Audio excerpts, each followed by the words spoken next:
Hello दोस्तों, आपका स्वागत है हमारे YouTube channel as smart learning पर। मैं हूं अमन उपाध्याय। इस वीडियो में हम देखने जा रहे हैं JAC board class 9 mid exams subject SST के इम्पोर्टेंट क्वेश्चन। ये वीडियो पार्ट 2 है। अगर आपने पार्ट 1 नहीं देखा है तो हमारे चैनल पर जाके देख ले, क्योंकि हम लोग पार्ट 1 में बहुत सारे क्वेश्चन देख चुके हैं। आज हम लोग इकोनॉमिक्स से स्टार्ट करेंगे। इकोनॉमिक्स का पहला चैप्टर है पालमपुर की कहानी, गाँव की कहानी। तो हम लोग ऑब्जेक्टिव क्वेश्चन देखेंगे। इसका पहला क्वेश्चन है, पालमपुर गांव में मुख्य आर्थिक गतिविधि क्या है? तो गैर कृषि, व्यापार, कृषि, विनिर्माण। तो इसका ऑप्शन नंबर ग सही होगा, कृषि। अब हम लोग दूसरा क्वेश्चन की ओर बढ़ते हैं। दूसरा क्वेश्चन है, पालमपुर गांव में बहुफसली प्रणाली का क्या उद्देश्य है? तो मिट्टी को उर्वरकता बढ़ाना, उत्पादन बढ़ाना, लागत कम करना, रोजगार कम करना। तो इसका ऑप्शन नंबर ख सही होगा, उत्पादन बढ़ाना। अब हम लोग अगला प्रश्न की ओर बढ़ते हैं। अगला प्रश्न है, उत्पादन का सबसे महत्वपूर्ण कारक कौन सा है? तो श्रम, भूमि, पूंजी, मानव पूंजी। तो इसका ऑप्शन नंबर घ सही होगा, मानव पूंजी। हम लोग अगला प्रश्न की ओर बढ़ते हैं। अगला प्रश्न है, आधुनिक कृषि विधियों में किस प्रकार के उपकरणों का उपयोग किया जाता है? तो हल और बैल, ट्रैक्टर और थ्रेसर, लाठी और कुदाल, उपयोग सभी। तो इसका ऑप्शन नंबर ख सही होगा, ट्रक और थ्रेसर। तो हम लोग अगला प्रश्न की ओर बढ़ते हैं। गैर कृषि गतिविधियाँ क्या हैं? खेती, डेयरी, दुकान और परिवहन, मछली पालन, उपयोग सभी। तो इसका ऑप्शन नंबर ख सही होगा, डेयरी, दुकानदारी और परिवहन। अब हम लोग सब्जेक्टिव प्रश्न की ओर बढ़ेंगे। तो पहला प्रश्न है हमारे सामने, उत्पादन के 4 प्रमुख कारण कौन से हैं? तो इसका उत्तर है, उत्पादन के 4 प्रमुख कारण हैं। पहला भूमि, भूमि के अंतर्गत आता है प्राकृतिक संसाधन जैसे कि मिट्टी, पानी, वन और खनिज। और दूसरा श्रम, श्रम के अंदर आता है काम करने के लिए आवश्यक प्रयास। पूंजी, पूंजी में भौतिक पूंजी, मशीनें, इमारतें और कार्यशील पूंजी जैसे नकदी, कच्चा माल।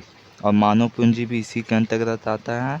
तो ज्ञान और उद्यम जो उत्पादन को संभव बनाता है। अब हम लोग अगला प्रश्न की ओर बढ़ेंगे। प्रश्न है, पालमपुर गांव में गैर कृषि गतिविधियां क्या हैं? तो इसका उत्तर है, अब हम पालमपुर लोग में गैर कृषि गतिविधियों में डेयरी, छोटी दुकानदारी, परिवहन और विनिर्माण शामिल है। अब अगला प्रश्न है, बहुफसली प्रणाली क्या है? तो इसका उत्तर है, बहुफसली प्रणाली एक ही भूमि के टुकड़े पर साल में एक से अधिक फसलें उगाना है। यह उत्पादन को बढ़ाता है और भूमि के उपयोग को अधिकतम करता है। अब अगला प्रश्न है, पालमपुर में किसान अपनी अतिरिक्त उपज का क्या करते हैं? तो इसका उत्तर है, पालमपुर में किसान अपनी अतिरिक्त उपज को पास के रायगंज गांव में मंडियों में बेचते हैं। अगला प्रश्न है, आधुनिक कृषि विधियों ने उत्पादन कैसे बढ़ाया है? तो इसका आंसर थोड़ा सा लंबा जाएगा। तो आधुनिक विधियों में HYV, उच्च उपज वाले बीज, रासायनिक उर्वरक, कीटनाशक और सिंचाई के बेहतर साधनों का उपयोग शामिल है। इन विधियों ने भारत में खाद्यान्न उत्पादन को कई गुना बढ़ा दिया है, जिससे हरित क्रांति संभव हुई। लोग देखेंगे हिस्ट्री के दूसरा चैप्टर को, जो है यूरोप में समाजवाद और रूसी क्रांति। तो पहले हम लोग ऑब्जेक्टिव क्वेश्चन को देखते हैं। तो रूसी क्रांति किस वर्ष हुई थी? 1905, 1917, 1925 और 1939। तो इसका ऑप्शन होगा 1917 ईस्वी। अब दूसरा प्रश्न की ओर हम लोग बढ़ते हैं। रूसी क्रांति के समय रूस का शासक कौन था? तो रूसी क्रांति के समय रूस का शासक, पहला ऑप्शन है लुई 16वां, जार निकोलस द्वितीय, लेनिन और हिटलर। तो इसका ऑप्शन नंबर ख होगा, जार निकोलस द्वितीय। तो अगला क्वेश्चन है, बोल्शेविक पार्टी का नेता कौन था? तो स्टार्लिंग, केरेस्की, कार्ल मार्क्स, लेनिन। तो इसका होगा लेनिन।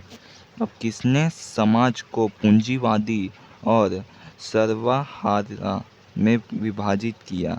तो ऑप्शन है Robert Owen, Lenin, Karl Marx, Hitler. तो इसका ऑप्शन नंबर ग होगा, कार्ल मार्क्स। ऑप्शन नंबर ग सही होगा। तो अब अगला प्रश्न है, खूनी रविवार की घटना कब हुई थी? 1905 ईस्वी में, 1917 ईस्वी में, 1924 ईस्वी में और 1930 ईस्वी में। तो इसका ऑप्शन नंबर क होगा, 1905 ईस्वी में खूनी रविवार की घटना हुई थी। विंटर पैलेस के आगे हुई थी ये घटना, ये भी आप लोग याद कर सकते हैं। अब हम लोग बढ़ेंगे सब्जेक्टिव प्रश्न की ओर। तो सब्जेक्टिव प्रश्न का पहला प्रश्न है, समाजवाद क्या है? तो समाजवाद ये बहुत इम्पोर्टेंट क्वेश्चन है, ये बार बार एग्ज़ाम में आ चुका है। तो उत्तर है, समाजवाद एक आर्थिक और राजनीतिक सिद्धांत है जिसमें उत्पादन और वितरण के साधनों का स्वामित्व और नियंत्रण राज्य या समुदाय के पास होता है, ना कि निजी व्यक्तियों के पास। इसका उद्देश्य सामाजिक और आर्थिक असमानता को कम करना है। अब अगला प्रश्न है, 1917 की क्रांति की फरवरी क्रांति के दो मुख्य कारण क्या थे? तो ये भी बहुत इम्पोर्टेंट क्वेश्चन है दोस्तों। तो इसका ऑप्शन है, मतलब इसका आंसर है 1917 की फरवरी क्रांति के दो प्रमुख कारण थे।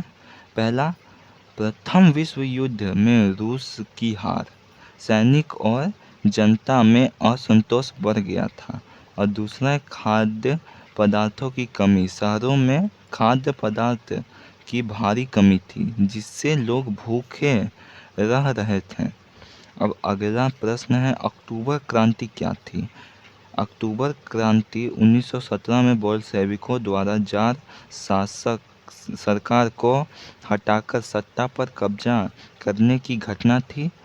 इस क्रांति के बाद लेनिन के नेतृत्व में एक समाजवादी सरकार की स्थापना हुई। अब अगला प्रश्न हम लोग देखते हैं, लेनिन की अप्रैल थीसिस क्या थी? ये तो इतना इम्पोर्टेंट क्वेश्चन है दोस्तों कि ये आँख मूंद के मैं बता सकता हूँ कि आपका एग्ज़ाम में 100% आएगा ये। तो इसका उत्तर हम लोग देखते हैं, लेनिन ने 1917 में 3 मांगों की घोषणा की जिन्हें अप्रैल थीसिस के नाम से जाना जाता है। पहला है, युद्ध को समाप्त किया जाए। दूसरा है, सारी ज़मीन किसानों को दे दी जाए। तीसरा है, बैंकों का राष्ट्रीयकरण। ये 3 जो हैं ये आप लोग ज़रूर याद कर लीजिएगा। ये वेरी इम्पोर्टेंट क्वेश्चन में से एक है दोस्तों। अगर आपको वीडियो यहाँ तक अच्छा लगा है तो सब्सक्राइब कर ले हमारे YouTube चैनल को, जहाँ आपको हर सब्जेक्ट की वीडियो मिलती रहेगी और साथ ही में लाइक करना मत भूलिएगा।